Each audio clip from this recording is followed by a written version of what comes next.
Thanks, Ron. I've got someone else's notes here. I better not use them. Before I start formally, which was a hint to my new BFF, Angela, to not use the timer yet, I just wanted to say this is the first output of a new project that's part of my ECA-funded grant for the year. And I just want to acknowledge the ongoing support of ECA staff and the board in supporting TEC's work in this area. Okay, where's Angela? Go. Great, thank you. Okay. How do I use the clicker? The green arrow? Oh, what's that doing there? Yes, this comes under the heading of, and now for something completely different. For anyone in the room who hasn't served in the military, the photo on the top is of an M16, which was the kind of weapon of choice for the US military for much of the time since the 1960s. The one on the bottom is an AK-47, which is the weapon of choice for jihadists and freedom fighters and the Russian military for much of the time since the Second World War. The M16 is a more accurate killing machine, but 5 times more AK-47s have been manufactured. Why? Apart from being cheaper and easier to make, the AK-47 is twice as reliable. If you're in a firefight in the desert or under siege on a mountaintop, the last thing you need is for your rifle to jam up because there's grit in the barrel. You can probably guess where I'm going with this, or maybe not quite yet. In my view, Australia's electricity system is in one way more like an M16 than an AK-47 at present.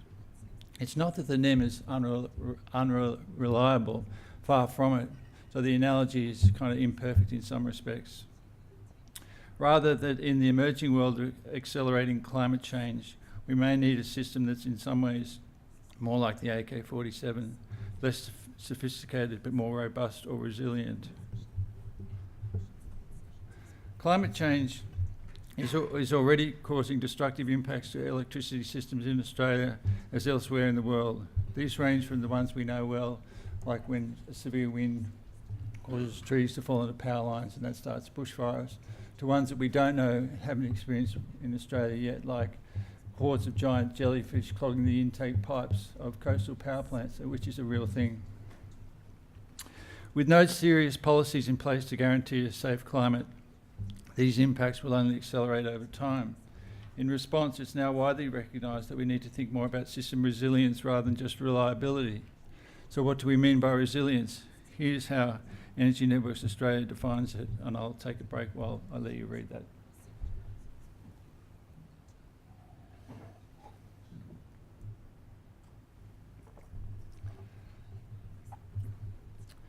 This definition makes a lot of sense to me.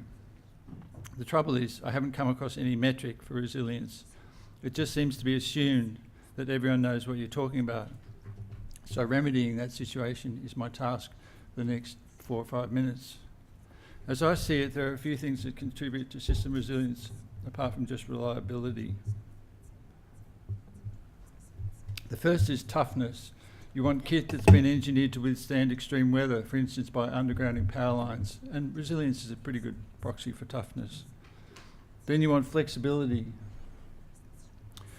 You want the ability to change, to adapt to changing conditions, for instance by detecting and self-repairing faults. You also want redundancy, so if one source of supply goes down, another one is available. And finally, you want upstream or downstream capability, that is back up at a different level of the system to overcome localised problems. So here's my first stab at constructing a metric out of the last 2 of these 4 factors. Unlike reliability metrics, it's focused on individual customers or small communities rather than the system as a whole. The x-axis is about generation and storage and represents degrees or levels of redundancy. The y-axis is about networks and represents the level of connection. My working hypothesis is that for more resilience, it's better to have multiple sources of supply, so that's on the bottom, the x-axis, and also to be connected at more than one level of the system, so that's the y-axis. To give you 3 examples, on the top left, is there a pointer here, and how does it work? There we go. Top left, we've got a bog standard grid connection with no DER kit, so no backup capability. Then down the bottom in the middle, we've got an off-grid system, so again, only one level of connection, but they've got a genset there indicated by the G, as well as this solar and battery, so they've got an extra level of backup in case there's a problem.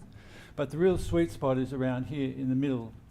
This is an islandable microgrid, so they can connect if the main grid goes down. They may also have off-grid capability depending on how it's set up, and they've got multiple levels of backup capability in terms of their supply.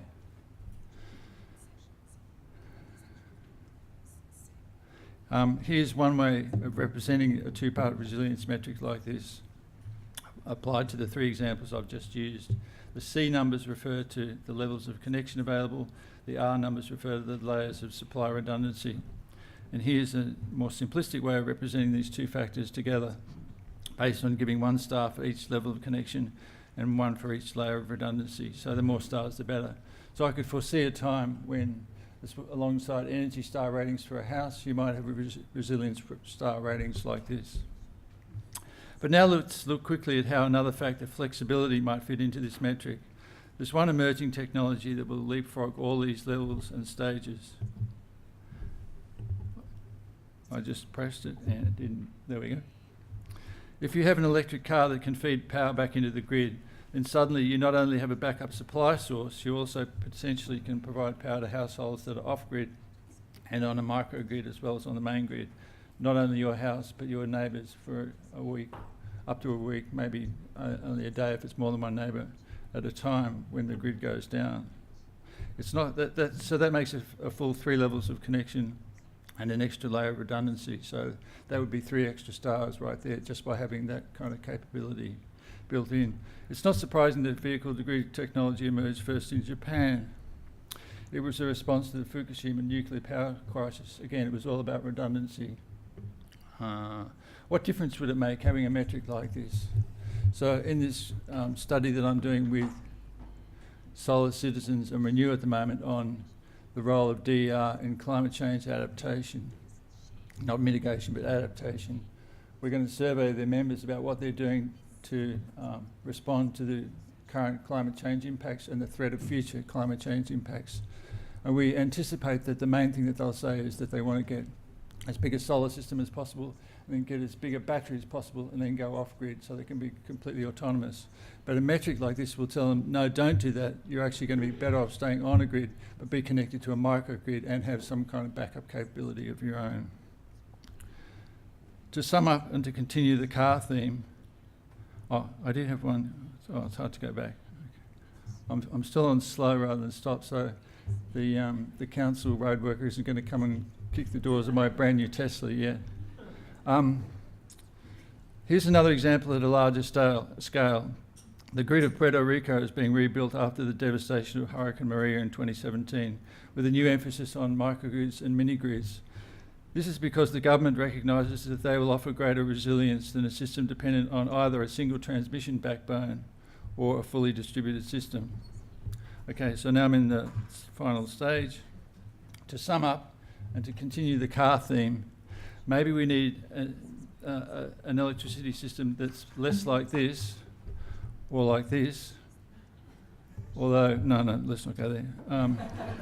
Then like this, and this is, some of you will know from the ABC cult TV series Bush Mechanics. I quote from the series, "A pair of pliers, some wire and an axe is the only repair kit a bush mechanic needs." And if we can do that, then we might end up being in a system that, under the threat of climate change, ends up more like this. Thanks.